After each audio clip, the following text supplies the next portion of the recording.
silkworm, Bombyx mori, is reared for the sole purpose of cocoon production. To spin its cocoon, the silkworm excretes a silk substance contained in its two seraphic glands in the form of a continuous and long proteinous filament. The unwinding of this fine silk filament from a cocoon or a bunch of cocoons to form a single thread is termed as reeling. This reeling activity is crucial and often considered to be the very backbone of the silk industry, as raw silk quality and cost depends largely on reeling and preparatory methods and devices. Therefore, care is essential at every stage in this process, from cocoon selection and preparation to reeling and re-reeling. Being the basic raw material in the production of raw silk, good quality cocoons are of prime importance for reeling of quality silk. To ensure commercial reelability, cocoons are best bought from regulated cocoon markets, where defective cocoons have already been sorted and separated. The physical characteristics of the cocoons under consideration merit careful examination, as these are important indications of their commercial reelability. Though cocoons come in various colors, color is not of vital importance, as coloring pigments are present only in the sericin layer, which is removed during degumming. The shape of the cocoon, however, must be taken into account. Spherical, oval, or moderately constricted cocoons ease reelability. Cocoons with a deep constriction in the middle or with pronounced points tend to inhibit reeling. Cocoon size is important too, as it indicates quantity and percentage of silk filament. The selected cocoon lot should be of uniform size. Compactness or hardness of cocoon is another important physical characteristic that bears consideration. Cocoons that feel firm and elastic but do not collapse are best, as they yield their silk readily on reeling. Excessive floss too is undesirable, as it merely adds to waste and cost. Ideally, cocoons should be finely granulated. Coarse and wrinkled cocoons normally have thick baves. Another important commercial characteristic that must be considered is the cocoon weight. It is this that determines cost and the estimated rendita.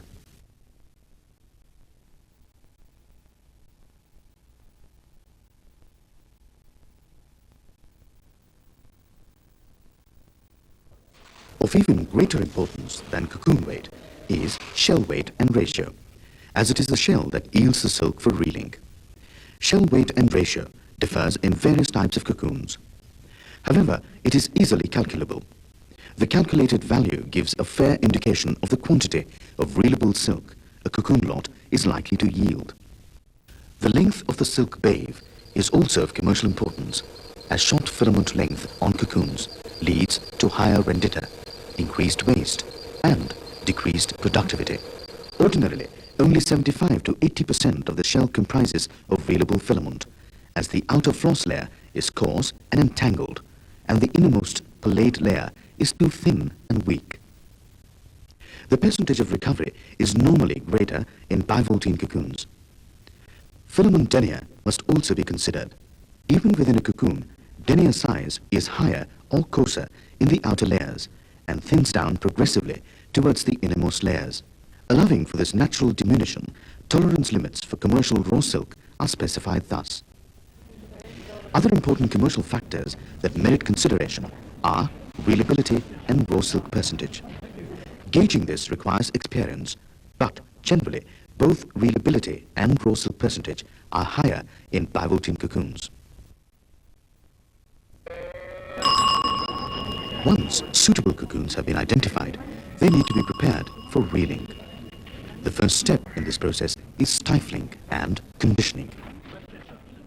Fresh or green cocoons cannot be stored, as the pupae within soon transform into moths. These emerge by piercing the silk shell and render the cocoons unreadable. Stifling kills the pupae inside the cocoon without interfering with the structure of the silk shell around it. Various methods are employed for stifling, but the most popular are sun drying, steam stifling, and hot air drying. Sun drying consists of killing and drying pupae by prolonged exposure to scorching sun. Though simple and cheap, this is possible only in hot climates.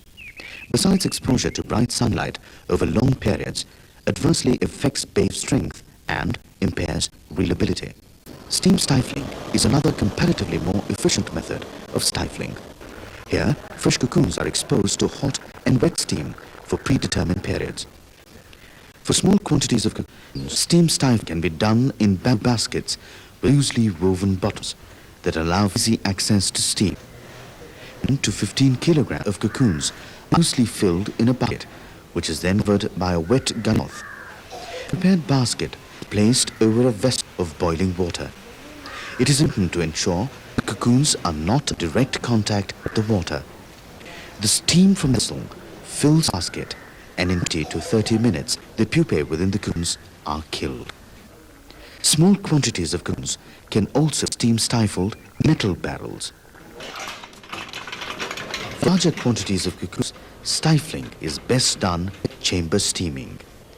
Depending on the chamber capacity, 25 to 30 kilograms of cocoons are steamed simultaneously in special chambers equipped with trays.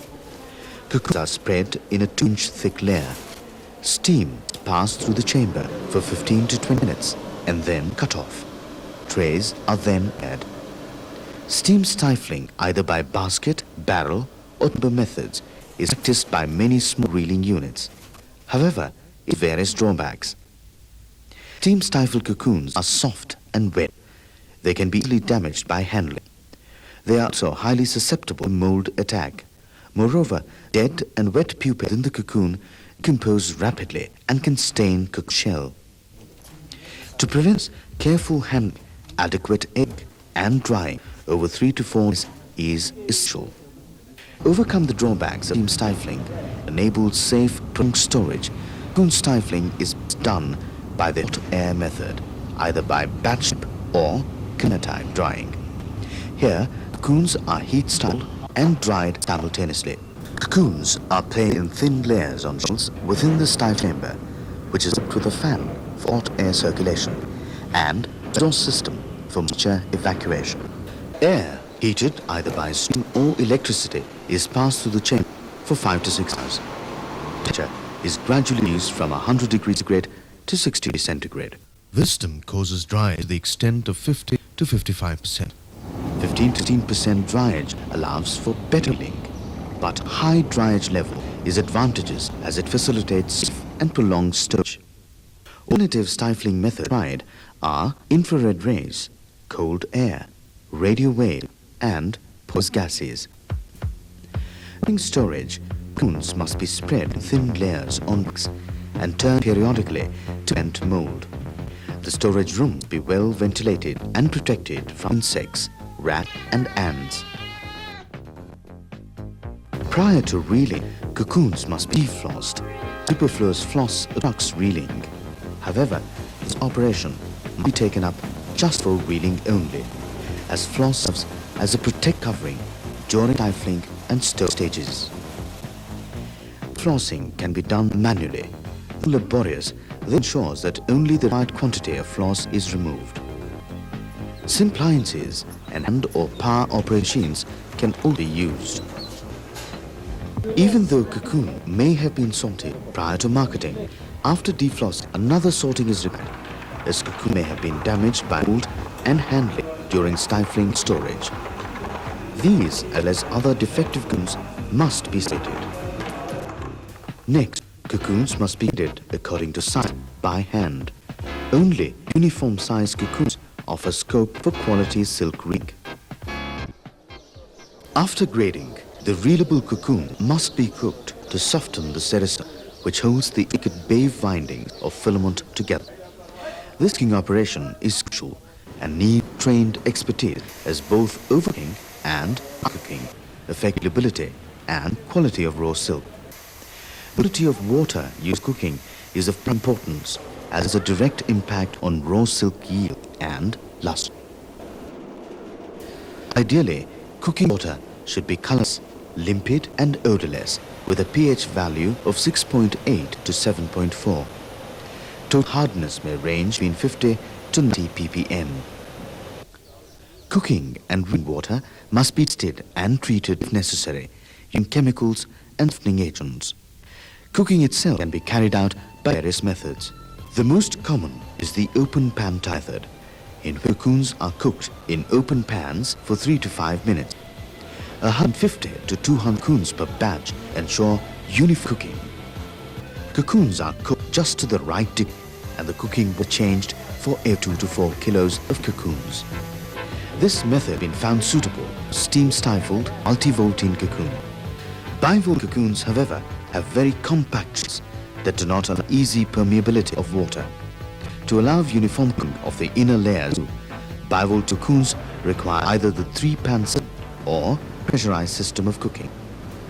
In the 3-pan system, cocoons are filled in wire mesh case and cooked in 3 cooking basins in water, different temperatures ranging from 65 degrees centigrade to boiling.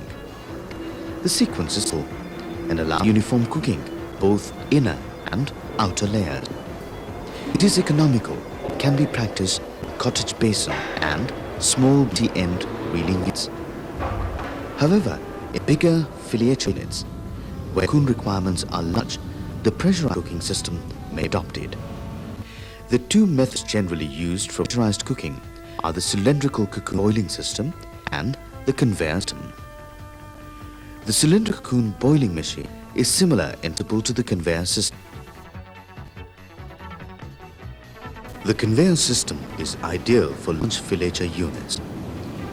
Driven, this machine comprises mainly of an endless chain conveyor that carries a series of wire cages that hold the cocoons through several chambers. With these chambers, the cocoons are alternately cooked in hot water at specific temperatures and steamed. The process is hazard-free. Cooking is uniform through all layers, all cocoons. This enhances reelability and helps improve raw silk quality. Pressurized cooking is also advantageous, as during the process, the air within the cocoon is expelled and placed by water. Cocoons sink in the reeling water and yield their silk wave more readily than floating cocoons. After cooking, before reeling, brushing is required to once again remove surface flaw and locate the ripple end of the cocoon. Brushing can be done manually in the cooking bin itself with either a soft stick, prong or brush. In semi-automatic or automatic reeling machines, it is done mechanically. Once brushed, the cocoons are ready for reeling. In India, there are 3 distinct reeling devices in popular use: charaka, both traditional and improved, cottage basins, and multi-end basins. More than 50% of the silk produced in India is from the charaka sector.